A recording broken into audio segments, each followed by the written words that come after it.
The message wasn't supposed to be public, at least not yet, but according to reports surrounding José Mourinho's stunning return to Real Madrid, Jude Bellingham has already been confronted with a reality that nobody expected, not after his explosive rise, not after becoming the face of a new generation, and certainly not after being treated as one of the club's untouchables, because the bombshell isn't that Mourinho has returned, it's what his return could mean for Bellingham, and the deeper you look, the more uncomfortable this story becomes. On the surface, Bellingham should be one of the biggest winners from Mourinho's arrival. He's young, he's proven, he's already established himself as one of the most influential midfielders in world football. But that's exactly where the problem starts. The version of Jude Bellingham that Real Madrid fans fell in love with may not be the version Mourinho wants. And under Mourinho, that distinction matters a lot. Because Mourinho doesn't see football the way most modern managers do. He never has. While others build systems around individual expression, Mourinho builds systems around function, roles, discipline, structure. The machine always comes first. And when reports emerged suggesting Bellingham had been informed that he wasn't central to the long-term vision unless he adapted, it immediately raised a question nobody wanted to ask. What if the biggest star in Madrid's midfield isn't actually the centerpiece of Mourinho's project? What if he's something else entirely? To understand that, you have to go back several years, long before this appointment, long before the rumors, long before the current crisis. Back in 2021, Mourinho publicly compared Bellingham to Frank Lampard. At the time, it sounded like a compliment. Most people heard Lampard and imagined goals, leadership, and legendary status. But Mourinho's version of Lampard was different. Very different. Lampard wasn't given freedom to wander wherever he wanted. He wasn't built around. He was deployed. He pressed, tracked runners, covered space, made late runs, did the dirty work, then arrived at the decisive moment. An engine, not a luxury. An engine, and suddenly Mourinho's vision for Bellingham starts to look very different from the image that has been sold over the past 2 years. Not the free-roaming superstar, not the untouchable number 10. The warrior, one word, maximum impact, the warrior. And if that sounds like a promotion, many people inside football see it differently, because warriors don't control the system, they serve it. That's where the next contradiction appears. Reports surrounding Mourinho's tactical plans suggest that Kylian Mbappé and Vinícius Júnior would become the primary attacking weapons in transition, the bullets, the players released into open space, the players receiving the final pass, the players finishing attacks. Meanwhile, Bellingham becomes the connector, the runner, the bridge between defense and attack. Important? Absolutely. Central? Maybe not. And for a player whose reputation has been built on being everywhere at once, that's a dramatic shift. But here's where the story stops being about tactics, because tactics don't explain why tensions around Mourinho's return exploded almost immediately. The real issue lies underneath, inside the club itself, because Mourinho isn't walking into a healthy institution, he's walking into a mess, a very expensive mess. Over the last 2 years, Real Madrid has faced growing questions about direction, authority, and control, managerial changes, internal disagreements, disappointing exits, growing frustration, one problem after another, and eventually something happened that made those concerns impossible to ignore. Reports emerged describing major tensions inside the dressing room itself, not minor disagreements, not routine arguments, serious confrontations. The kind that signal deeper fractures, the kind that make executives nervous, the kind that force presidents into drastic decisions. Suddenly, Mourinho's appointment started looking less like a football decision and more like an emergency intervention, a reset button, a rescue operation, because Florentino Perez wasn't hiring Mourinho simply to win matches. He was hiring him to restore order, and Mourinho has never been shy about how he restores order. He removes uncertainty.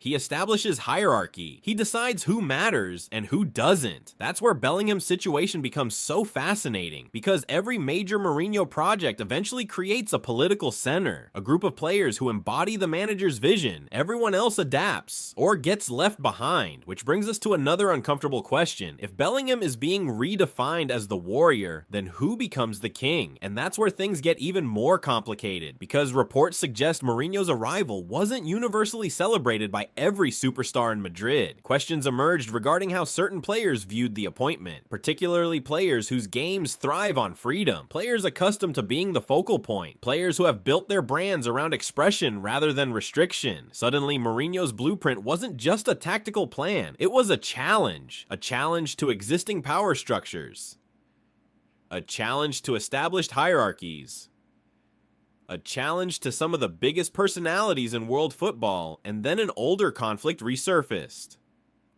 One many people hadn't forgotten.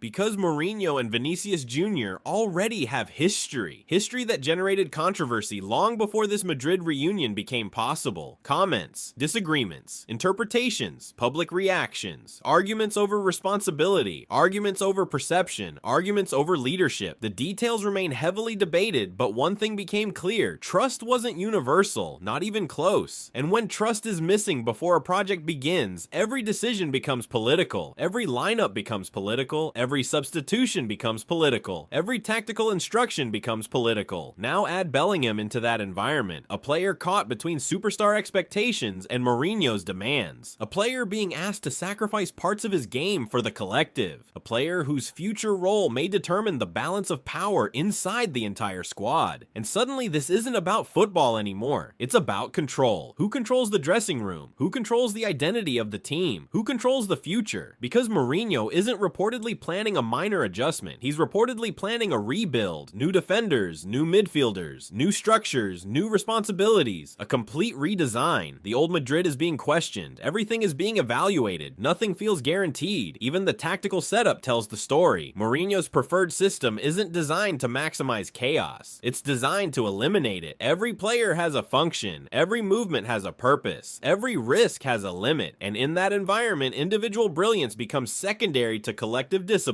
For some players, that's liberating. For others, it's suffocating. The challenge for Bellingham is obvious. Can he remain the player people believe he is while becoming the player Mourinho wants him to be? Those aren't necessarily the same thing, and there may not be a perfect compromise. Then another issue appeared, the captaincy, a decision that normally wouldn't dominate headlines, except this isn't a normal situation, because captaincy isn't just about leadership, it's symbolism, it's a declaration, it's a signal, and if Mourinho ultimately places that responsibility on Bellingham, the message would be impossible to miss. It would tell the entire squad exactly who represents the new era, exactly who Mourinho trusts, exactly who he wants at the center of his project. But if that happens, what message does it send to everyone else, particularly the players who expected to lead, particularly the players who already command enormous influence? That's why this story keeps growing. Every answer creates two new questions. Every solution creates a new conflict. And hanging over all of it is another ticking clock: Vinícius's contract situation.